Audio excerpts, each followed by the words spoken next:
Hello again, boys and girls. It's Miss Carolyn here on our Wednesday walk, and this time we are walking close in our continent. That's right, we are looking at North America. That's where the United States of America is. And today we're back at one of my favorite places. We were here last summer camp looking at the children's garden here at the Arboretum at Penn State. It's right on the Penn State campus here in University Park. And today we're going to go back to a new special area that just opened here for boys and girls and moms and dads and grown-ups. So come with us as we explore the pollinators garden here at the Arboretum. Joining me again is our friend Miss Sherry, who is the Director of Operations here at the Arboretum, and you've got some wonderful things to share with our boys and girls and moms and dads today. That's right, we're gonna go and explore in the new pollinator and bird garden at the Arboretum. That is so cool. Let's go take a look, boys and girls.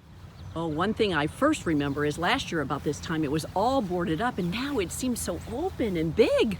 That's right, we worked on this brand new garden for almost 2 whole years, and so we're super excited to be able to open the space up to everybody so folks can come in and visit.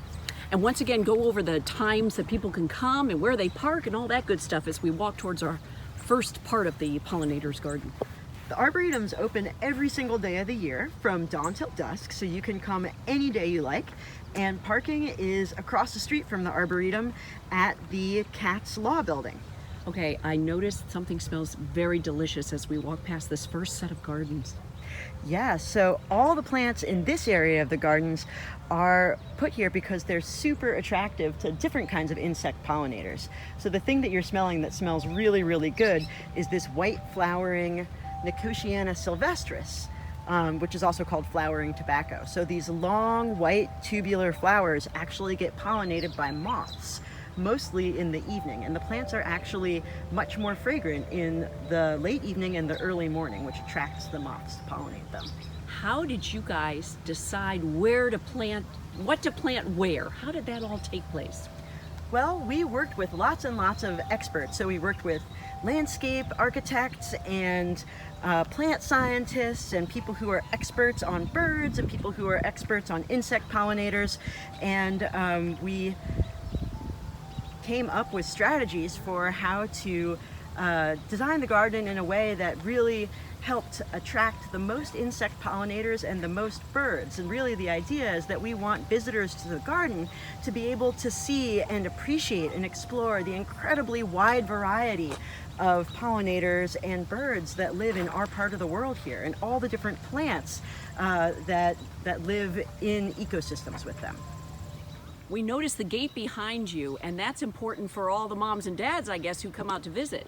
That's right. So this gate goes to our children's garden. So if you're visiting the children's garden, you can grab your mom or dad or whatever your adult you're with, and you can come out from the children's garden directly into the new pollinator and bird garden and explore. It's so colorful behind you. What are we seeing in this beautiful meadow? So the meadow, which is the first part of the garden that you see when you come to visit, is filled with regionally native plant species, so plants that come from Pennsylvania and the larger Appalachian region that are the most popular with our regional insect pollinators. So if you look closely, you'll see lots of different species of bees, you'll see wasps, you'll see flies, you'll see beetles, all flying around and being attracted to the flowers of all these different plants. And then, if you stay for long enough, what you might actually notice is birds flying down and coming to eat some of these insects. Wow, that is cool. And this is like a living scientific laboratory for all the scientists here at Penn State and beyond? That's right. We actually have a lot of different scientific research projects going on in this garden right now, believe it or not.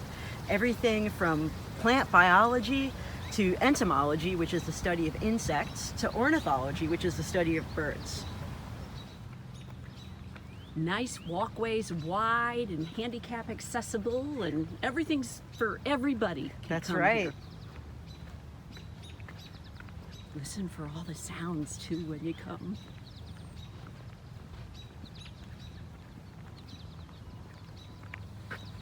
think this is going to be one of my favorite spots. Where are we at now? So this is our birdhouse. So this is a little building that we put in the gardens that is specifically to attract birds and to let visitors see birds in the landscape up close. And it's so new, it squeaks. I know. I love it. Do the birds, they don't get spooked though by I don't us. think so. I don't know how many birds we're going to sneak up on with the squeaking boards, but And it's a beautiful place just to be peaceful in too. Okay. Can you smell the cedar?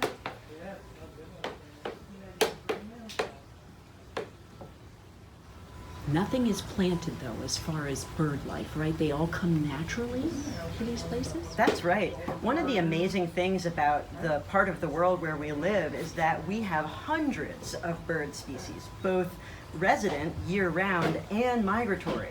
So over the course of a year in this part of Pennsylvania, there could be over 400 different species of birds. So it could be just a nice place for grown-ups and families to come and sit and be quiet, be still, right? And just watch for things. Right. One of the things that attracts birds the most is running water.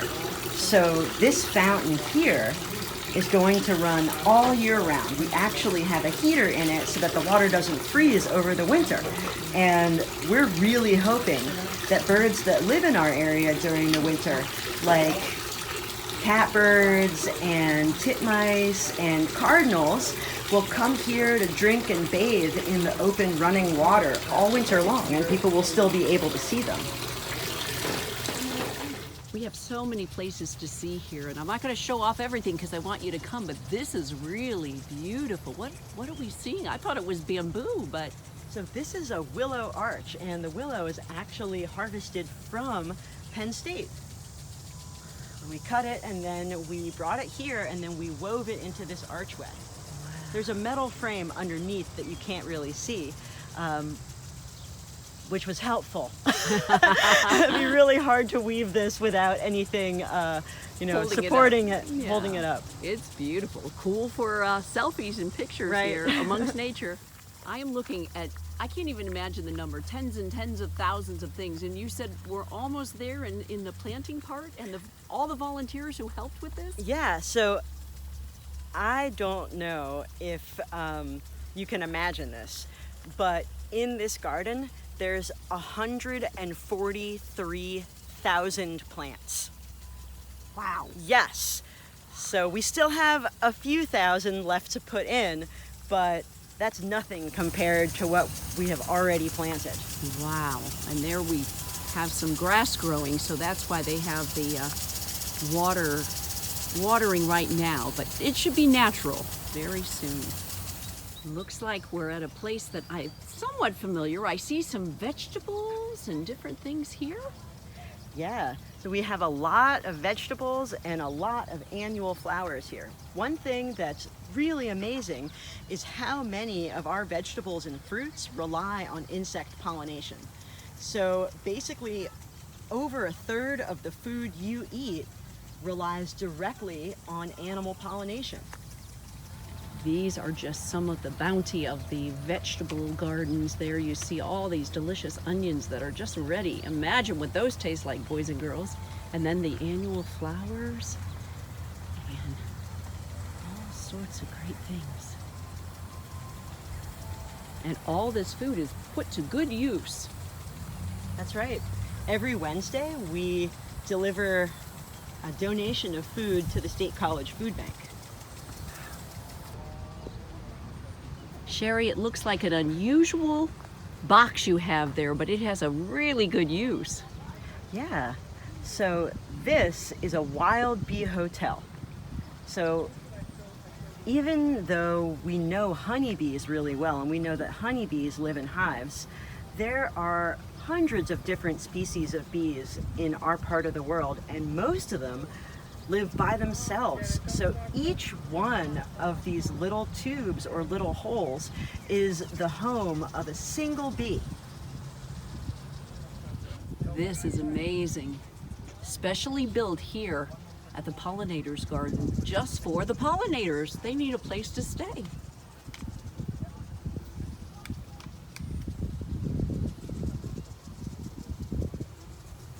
We talked about this being a research area too. This is a living laboratory, and here's an example.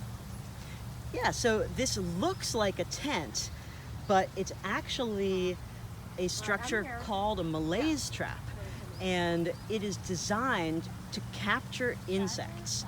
So the researcher who's using this is trying to determine all the different species of insects that are flying around in the pollinator and bird garden. And since she can't catch every single one of the insects that's flying around here, she's set up this trap. And anyone who makes it into the trap then gets collected in a bottle right here. And then the researcher collects the contents of the bottle and identifies all the different insect species that are there.